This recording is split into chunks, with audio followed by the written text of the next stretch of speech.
Diabetes and obesity can cause depression. Health and Fitness University. Many people suffer from depression at some point in their lives, and people with diabetes are no exception.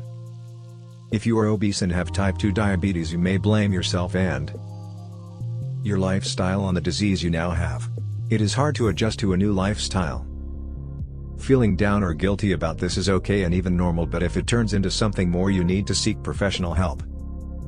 It is normal to feel down about having diabetes in the beginning, but once you learn more about the disease and how to control it, you can also feel more in control of your life again. Take charge. If you are obese and want to improve your blood glucose levels, you can. By eating a healthy diet and regular exercise, you can lose weight and improve your blood sugars.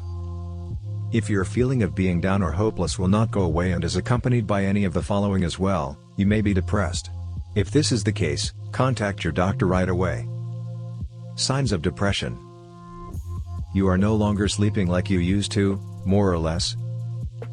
Not enjoying life or everyday activities like you used to. No energy to do things you want or have to do.